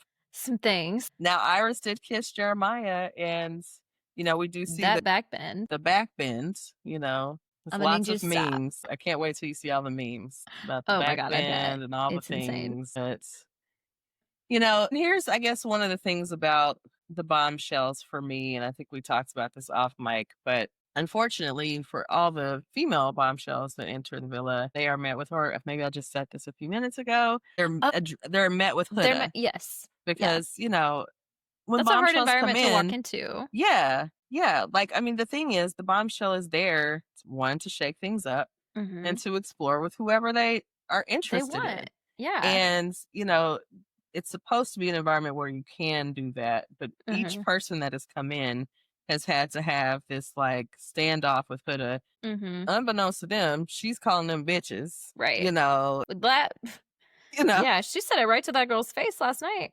Yeah, I keep saying last night, but I mean the episode I watched last night. Yeah. Yeah.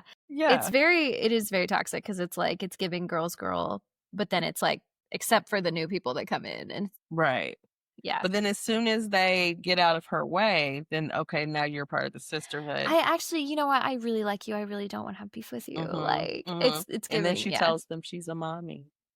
I'm a mommy. Oh my God. I wish she would say I have a child. Also, yeah, I'm like, can girl, you just say you every have a time child? you say I'm a mommy, I'm just like, how I'm you're a 20. mommy.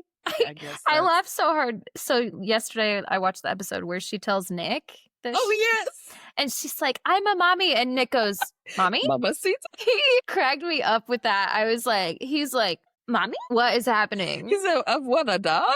A dog? Like I don't know if he was just playing that up or if he was just like it, but it was so funny to me. I am getting more and more endeared to him. That's when, like, every scene I see, I'm like, I cannot help but to love Nick. He's such a Pisces. Like, I can't help but to love him. I know that people feel ways, and I know people Pisces feel ways. men. I know, That's but okay. like, I just gotta watch him. I ain't gotta date him, so I just am entertained by. Right, exactly. I'm just gonna be entertained by this man. Oh, he is just so funny to me. But yeah, like the thing is, of course, you know, we as older women than Huda understand that in dating, you should not withhold the information that you have a child. Yes. I understand people have safety concerns. No one said take your child around that person. Right. But you should absolutely disclose that you have children when you are dating. Yeah. Because even, I mean, she like withheld this information for so long from Jeremiah. And he's trying to play it cool, but he is clearly concerned. He is very concerned. Like he does not want to be here anymore. I mean, not that he doesn't want to be here anymore, but like he's that'll throw you off. And I don't know if she said it yet, but she also it says openly that she doesn't tell people that she has a child until, what did she say? Until I'm trying to remember the exact wording. Basically, until they are attached to each other. It's so manipulative. Yeah, it's so manipulative. It, you know, it's not just like you just can't do that. It's not good for you. It's not good for the child. It's not good for them. Like this, you deserve someone who wants that. Yeah. And there are people that are okay with it. There's more people than probably she thinks, but like not telling people until they are attached to you or have, that's fucked up. Yeah, that's fucked up. It's very manipulative. Honestly, when she told Nick, he was like, I love kids. Like immediately was like, I was like, this honestly is a better match for you. Now I don't know. She closed herself up. I mean, you know, Pisces and Virgo. Yeah, no, it's a thing. It's a thing. That's not gonna pan out well for her, just generally, not even just Love Island wise. Like you gotta really check that. It's like, I don't know if there's shame. I don't know if culturally there's shame. I don't know what that is, but one, I mean, you should be able to be proud to be a parent and like exactly. Share that openly from the beginning. And it's also like, it's weird that the way that she says, I'm a mommy, like it is her identity, but you're also hiding it. So like, if this is who you are, then you are just like not being upfront about a huge part of your identity from early on. But also, I think that it's kind of problematic to identify yourself as like a mommy. Like then so what happens when your kids grow up? You don't have anything else for yourself. Yes. You're a person. You might also be a mother and that might be a piece of your identity, but like that cannot be the whole of your identity. Yeah. And I don't know if that's probably controversial, but like I think a lot of people struggle with that.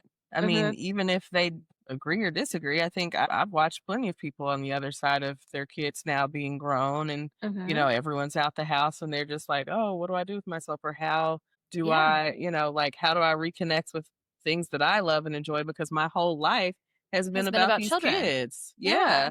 And so, like, what do I like? I don't know. It's a fine line because I do think that you, as a responsible parent, have to give up a lot of things. Absolutely. And, you know, this was okay. So I posted us talking about Huda being a mom a little bit last week on TikTok, and there was some controversy because a lot of people were like, leave her alone, like she's, you know, moms should be able to do, you know, whatever they want kind of thing. And I'm like, I get it. I get it. Like, I think that you do have to have an identity outside of being a mom, but this is not your kid is only 5. And that's a very, like, they remember what's going on. They're going to remember you being gone for this length of time to be on a show. That's got to be hard for them. Like, there's just a lot of decisions being made that I think are not. Yeah. I'm like, I had a conversation with my mom about it, just like briefly telling her about the show and just kind of some of the things going on, just like surface level. But I talked about this and like, I'm like, hey, I'm for moms being able to do over, live your life. Like, I'm not ever saying that, everything's got to be on hold or you can't, of course, pursue your dreams or do your things. Like, none of that. But I'm like, you also have to be mindful. I mean, now that you are a parent, like, you're not just thinking about you anymore. Like, you always have to be mindful of however your actions, the things that you are doing are going to affect your child. Exactly. And so being away from your child unnecessarily, maybe not, and to be on TV doing what you're doing and carrying on, like, I would say, no, I think you probably should have just been home with your baby. Like, right. Because I know, knowing her, seeing her, a glimpse of her personality, I'm sure I don't understand the whole of her as a person, right? Because you're just getting the TV version. But I cannot imagine her being the kind of person who, like, if her child was a teenager or like in her 20s and was on a show like this, she would have feelings about it. If her child was doing these same things, she seems like somebody who would be like, no, would be very judgy about that. A lot of double standards with her. Yeah. And there's a lot of like not being able to take accountability. And I think I don't want to get too deep into it because I know you haven't seen a lot, but I think you have an understanding of how this may progress also, at least just the behavior. It's not that hard to read the writing on the wall. Yeah, right. Right. So, there's been a lot of discussion online about why people don't address her about it. And there are some instances where I think there should be some reflection for her. And I'll just say that. And so I won't say what that is, but you'll see when you see it. Okay. But there is a lot of talk about why, especially the girls, won't address her. I have my theory is that I think everyone is like, well, I think it's twofold again. I think there's one space where I think these people don't know each other that well. Like, these people just met each other. They've known each other a couple of weeks now. We're not deeply bonded to even though we're bonded to each other. You have to really care about somebody to be willing to confront them about some bad behavior. Yeah. And so there's one piece that's like, I don't even know this girl. Like, I don't have to spend my summer having a fool with her, talking to her about shit. Like, I'm just trying to be over here. I'm trying to have a good time in Fiji. I get that. But there's also, I think, there's a side of, I think her behavior is so extreme. I think it's gotten to the point that I think everyone's just afraid of the reactivity. Yes, and, like, that's what I was going to say.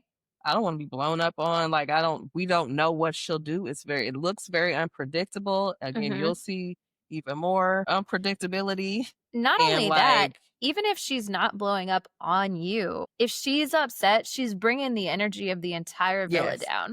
Yes. And it affects everyone. And like, again, you'll see like the effects of that in the coming episodes. Like, it's killing it. Like, and I think honestly, it's killing the show. And I know the ratings are high. I get it. But I'm like, man, it's like, I don't even want to watch that shit. I'm like, I don't know. Maybe I just need to. I felt like in the last couple episodes, I told Shelby the other day, I was like, I feel like my blood pressure was up. I feel like, was I screaming? Was I yelling at the TV or something? I know, like, there are certain points where I, react to things on television. Yeah. But like, some things are very dramatic and are like very funny or whatever. But like, I felt like my like blood pressure was like up, like watching that because there was just so much. I think some of it was kind of triggering. Like, it's just like, this is not what we're used to seeing on Love Island. Like, it doesn't feel not good. What we came to see. It does not feel good. And so, I hope that things turn around. I'll be interested to see what happens in tonight's episode. I'll be interested to see where we are by the time this episode of this podcast airs. Because that's, several days from now. Yes. Yeah. So I do want to, I know there's some other points that I want to get to, but I do want to share with you about Casa Amor Yes. I just feel like it's a good point since I mentioned again where we are by Tuesday. So Tuesday, around episode 19, 20, I think, is when we start to get into it's the midpoint before we start to get into Casa Amor. So Casa Amor is a part of the season where, so what will happen is we should even out to 6 couples in the house, which means right now, where we are currently, today being Thursday, episode 15 comes on tonight, but we're at the end of episode 14. There are 7 couples, I believe, and 1 single. Okay. So 3 people will need to go home. Okay. Which would leave us with 6 couples. Casa Amor is a whole different villa on the property. Okay. And so every year, either the boys or the girls go to Casa Amor. So last year, the boys went to Casa Amor, so it should be the girls going this year. And so one group will go to Casa Amor, one group will stay in the house. They bring in 6 new boys for the girls, 6 new girls for the boys. They spend a week at Casa Amor, away from the other original groups, and we see what happens. Okay, I did not know this was a thing. That like changes the game in a very big way. That's crazy. Okay. Now at the end of Casa Amor, everyone gets to decide, do they want to stay in their new coupling? They can couple up in Casa Amor. Do they want to take somebody back to the villa, or do they want to remain in their original couple?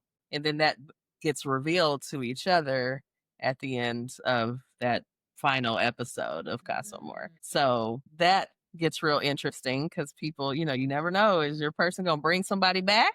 And then they're in a couple with them, and then you're single if you didn't choose someone else. Oh, that's crazy that you just show up with another oh man, this is diabolical.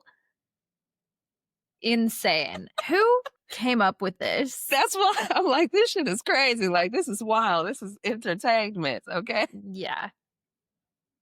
So the fact that people handle this well is already like, again, y'all bigger than me because I'm probably in there crying myself, just breaking down. I feel like any sane person would have a lot of feelings because it's a lot, but you also have to be a little insane to agree to go on the show in the first place. Absolutely. So, yeah. That's why I think you see more like earth signs and like air signs. You don't see as many water signs, especially like women, because like those emotions. That's a lot of big emotions. Women, very sensitive. I don't know if it's for us. Yeah. It's too much playing with my feelings, The thing that you said a couple weeks ago was very true. Like the whole show is them fucking with your emotions. That is, and that premise. Really is the games, all of that. Watching people kiss each other. Like, why would I want to watch the person I started developing feelings for kiss another folks? Like, rationally, this does not make sense. You have to just be primed for polyamory before you get here. Absolutely. You can't go in there with like this very monogamous traditional attitude. And that's why Jeremiah and Huda don't work. Right. Like, that's why Bill Dash didn't last very long either. That's why Bill Dash. Okay, because baby, there's no purity here. These people shaking ass. Doing all kind of stuff, licking titties. I'm like, that's a first for me. I ain't never seen nobody lick no titties on the show, but I was like, all right. It's a lot. It's a lot. It's all very, everybody's way too horny and way too over sexualized. But it's entertaining. It's very entertaining. So that's what you have to look forward to. So there's also, I'll tell you this part as well. So after Casa Amor, there's a thing called movie night.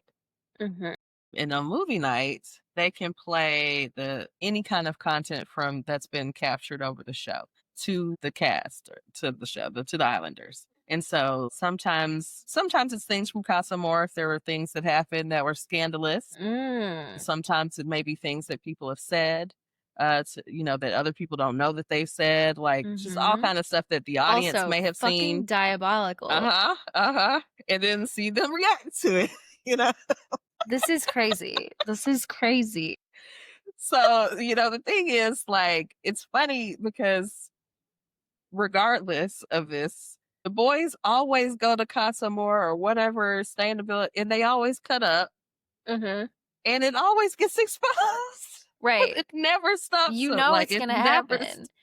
I'm telling you, this is why it's only people that are like younger than 26 that are on the show, is because they cannot, the part of your brain that learns and like is able to fully think through consequences isn't done growing until you're like 24 to 26, and they want you to make stupid decisions like this. Yeah.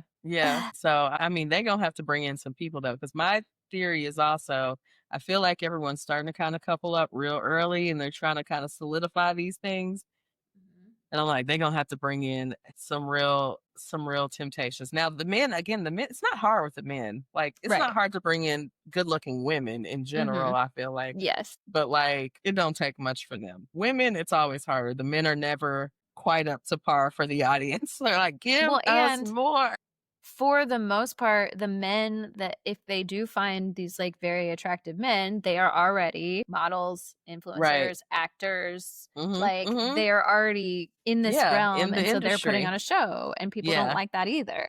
Yeah, it makes it hard. But I mean, that's why we liked Jalen. Jalen's very seems very authentic and like real and sweet. Like, and you'll see that. But yeah, like it's hard to get the level of attractiveness with the men and like the authenticity and like genuinely wanting to be there and not doing something to just, it's not a job. Like, this is a gig, you know? And to be fair, it is very hard to look like that and have it not be part of your job. Absolutely. Yeah. That's work. That is, because that shit takes a lot of time and effort. So I'll give that to him. It's not an easy thing to accomplish, but like, yeah. Absolutely. So what a show. It's going to be a time. It's going to be a time. Much to look forward to. Much to look forward to, or to be scared of. We will see. I'm looking forward to it. Yeah. I noticed that the second we started, I like posted a TikTok where we talked about this, a little bit on the show, and people want to hear this. So I'm curious how people will respond to an entire episode of us analyzing like the dynamics. And I'm sure there's a lot of podcasts that do this, but like, tell us what you think. Like, you want to hear more Love Island content? Let us know. Now, I do have a couple questions for you before we close out our Love Islands conversation. Yes, go ahead. I would love to know who your favorite couple is. My favorite couple so far. So it's hard to say, because I know that by the time we get to the point in the show where you are, the couple dynamics will have changed. Sure.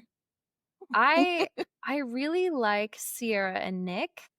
I don't see them making it to the end together, just by virtue of who they both are. Yeah. I don't think that's gonna last, but I like them. I like them separately, and I like them together as well. Yes. So I'm gonna say them. I really also like Sierra and Nick, for very similar reasons. I can't say I feel strongly. Right now, I feel okay. Like, even at the end of episode 14, I feel okay. Okay. But, I feel concerned about Nick in Casa Amor. I feel concerned. I don't feel concerned. I know what Ace gonna do. I know Ace is gonna do one of two things in Casa Amor. Yes. And so, either he's gonna be the good guy and he's gonna be like the dad, or he's going to like have him a time. Because Ace also said, I enjoy when new people come in. Like, I like when new people come, like he likes to explain. The like AI edit that you sent me of him as Dora the Explorer, Ace, when a new person comes into the villa. Yeah. He's going to explore it. Okay. He's going to explore it. He loves to explore. We love that for Ace. And so, I think the boys are going to do their big ones. I think that the producers should stir that shit up for Casa Amor. And I think they will. I'm confident that the girls will do their big one as well. Shelly, I think Shelly's gonna do her big one. I think if they send the right man in for Sierra, I think she will. Hannah, definitely. Yeah, I could see that. The chaos. Hannah's doing her big one. I think Sierra needs someone who is attractive, but also someone who can at least somewhat match her intellectually. Yes. And then I think it's over for Nick. Yeah. Because Nick is very cute. If they send the right man in for Sierra, I think she would definitely turn for the right guy. Otherwise, I think she's on Nick. But I think Alandria, I think she likes Taylor. Yeah. Who else? Is that everybody? Oh, Amaya. Amaya up in the air. We'll see. We'll see. I don't know. We'll see if Amaya's there. Might be there. She might not be there. I don't know who's gonna be there. We'll see what happens. Somebody's gonna have to leave. 3 people, it sounds like, are gonna have to leave at this point before Casa Amor. And so will be interesting to see who is. It'll be exciting. Leaving and how they're going to leave. You never know. Whether it's going to be our votes. They never give the audience the right kind of vote to really make the impact we want to make. It's always, it's always in a way that the producers can still control. Yeah. Who actually stays in Casa. Yeah. Because they already know from all the polls, the audience is so ready for Huda to go home. It's just like, they're so ready. We're so over this. Like, please stop the madness. They might not make it. I'll leave it up to the audience for that reason, because it's like immediately we know. Yeah, and that so far, so that's what's happened. Like, they'll let us put her in the bottom, but that's about it. So that goes to the next question. It's obvious who's not a match. Who's not a match? Yeah. It's definitely, I mean, obviously they are a match. Like, there is a lot of attraction there, but like, I'm tired of it. I don't want to see it anymore. Yeah. They're just not in a good place for each other. Yeah. But anyone else you don't think is a match? I mean, obviously Austin and Shelly, I don't really think they're a match. I think Alandria could do so much better than Taylor, but you like who you like. And they seem to be vibing together. And she, I caught it. She said she's a slow burner. Maybe they'll. Mm-hmm. He's just been way too relaxed for me. Mm-hmm. Like, he's just like, oh, we're in a couple, and that's it. Yeah. Like, we don't see y'all spend no time together. We don't see, like, it doesn't even look like you're attracted. That. Well, and he said he wasn't attracted to her, and that's the thing that the audience can't let go. He said, he said to Ace, if the attraction isn't there. What part so of we're her not are talking you not about slow burning. We're talking about, you said you're not attracted to her. That's so different. That's why we're like. I think I texted you when I watched him say that, because I was like, this man has a lot of nerve with these 4 pimple patches on his forehead talking about, I'm not attracted to you. And like I'm telling you, I'm like, I think Taylor in 10 years will be fine. Like, I think that, like, he's just giving very boy right now to me. I think when he comes into his man looks, like with them locks and like maybe a little facial hair, like, bulk up a little bit. Yeah, he's kind of. Up a little bit. I think it's his posture to me that's giving this little boy look. Like, he kind of holds his shoulders up like this, and he kind of like over here, and he's kind of like I don't know, something about he it. Don't know how to carry himself. Yes, he that's needs what to it carry is. himself like, if he, differently. Yeah. Whereas, like, as you said, I think Ace is actually a little younger, but Ace carries himself with a lot of confidence. Clearly. Different place. I mean, Ace is from Watts, out to LA. Like, he's from the hood out there. Taylor from Oklahoma. He out there with them horses and stuff. Like, just just in a different place. Different very place. Different vibes. Yeah, very different vibes. So Ace like, look, I gotta posture myself in a certain way. Like, hey, he's right.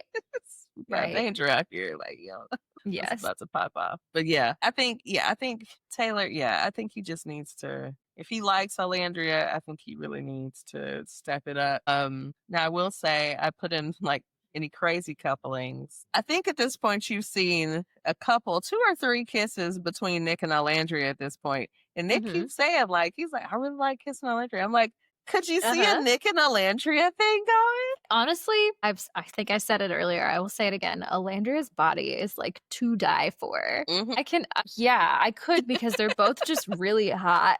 Personality wise, I don't know. Maybe it doesn't. He is not the type of man that Alandria really wants. He's not Southern. Right. He's not.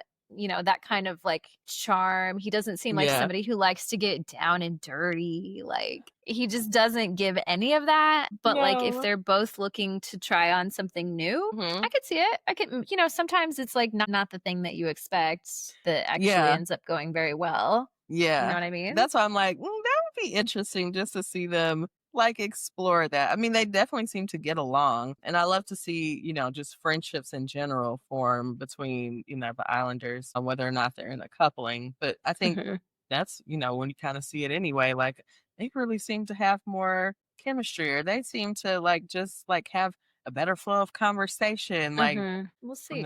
You know what else I think would be an insane coupling? Sierra and Austin. Because I think he just seems like he is like dumb as a rock. She seems like she could, like, she probably has a master's degree. Like, she seems smart. Like, and I just think it would be funny to just. I was like, what would they be talking about?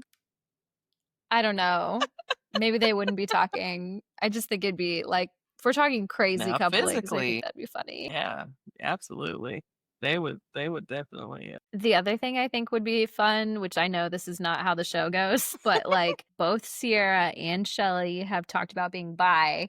Yes. Can we not see them together? They're my two favorites. That's what everyone's like. There's a meme about that. Like, why don't we just let them couple out together? Because you saw that one game where Sierra was like, finally, I've been waiting for this. The pie game, yes. She picked Shelly because she wanted to kiss her, like, not for any other reason. Yeah. Like, that would be sexy. She intentionally threw the little coin so it landed on it. She just like plopped it down. Yeah. I was like, that was the best moment of the show. She's just like, that was. Shelly. I'm here for that. I'm here for that. That's the coupling I really want to see. Okay. That's what I would love to see. I mean, like Love Island with like a queer edition. Like, oh my God. Why have they not done that yet? I don't know. They need Probably because too many of the men are homophobic. Yeah. It's really that. It's like it would just have to be. It's just women on the show, and like occasionally they bring in, you know, a couple of men. Man, you know. Yeah. Oh gosh. Can I tell you about that bi man that I met one day and we were like, are we gonna do this? Like, yes, the street? I do. I remember it was like a very you had a moment. I'll do it. Yes. So that is my last question. Who would you like to see a bombshell come in for so far? Oh, I have to say, I already, it sounds like Jalen he's gone, right? He's gone. That didn't work. No. Not surprising. As soon as I saw him come in, I got so excited. I was like, somebody who's on the same level as Landry. I was like, I wanted that to work, but clearly she likes Taylor. Stand by your man, I guess, whatever. Okay. But like, I want to see her with somebody that she like really likes. Also, I mean, I want to say that I want to see a bombshell come in for either Huda or Jeremiah, but at the same time, I kind of don't. Like, I'm like, it gives me like that anxious feeling in my chest to think about seeing it on TV. So I'm sure there's some stuff happening with that. I think at this point, unfortunately, I don't know who would come in for Huda because of just what has been displayed. And I think someone could come in for Jeremiah, but not with her there. Yeah. And so I don't know how that is going to pan out. I just don't see it happening. Yeah. So we shall see. I was trying to think if there's anyone I'd like to see a bombshell for. I think, honestly, at this point, I think Casa More, I hope it does its thing. I hope it does its big one. Agreed. Yeah, I think just a whole new mix of people will be very interesting to see how that shakes things up. I'm excited to see. Maybe by next week I'll caught up and we can talk about it. Yes. Well, so that's our little recap. Okay, that's our fire pit chats. Yes. You know, we'll see how things shake out. That we will. So this is episode 1 through 9. So, you know, we may get some more in there and we'll talk about them. But yeah, thank you for joining us for our, Love Island talk. Hopefully you're watching. This is like a slight deviation from our normal content, but still a lot of fun. We did a little astrology in there. We got some signs in there. Yeah, exactly. As I kind of said this before, but like if you are, if you have thoughts, if you, want to talk more about the Love Island content, feel free to pop in the DMs or send us an email as you usually do. Yep. So now if you want to send us an email, if you have questions, comments, want a chart reading for any other reasons, since it's such a Pisces pod at gmail.com. That is spelled SUCHAPISCESPOD @gmail.com. And as always, of course, you can find us at Such a Pisces Pod on Instagram and on TikTok. Really been trying with the TikTok content lately, so we'll pull out some shorts here and there and, comment, tell us what you think. If you haven't already, and if you made it this far listening to us talk about Love Island, please give us a 5-star rating on whatever platform you're listening to. Let the Love Islanders find us. Yes, let the stands find us and share the podcast around if you're feeling the same way as we are, or if you're feeling differently. All the press is good press at this point for us. Well, until next week, y'all. Do we know what we're talking about next week? I don't think we've even planned it out yet. No. We'll get there. It's just been a very, it's been a lax time. Yeah, this little five episode block that we're doing has been pretty relaxed, and that's okay. Yes. It's summertime, so why not? A little slower. So, y'all are in there, hanging in there with us, which I appreciate. Record in the summer. Yeah, normally we're year-round school, baby. We're doing year-round school, so we're just all in it together. Summer vibes. Love to see it. Yeah. Until the next time, stay safe in these streets this summer, solstice time. Oh, well, by the time it's, this airs, it'll be long past the solstice. But these long days, stay safe in the streets and protect your energy. And as always, continue to seduce and scheme safely. See y'all next time. Bye. Bye.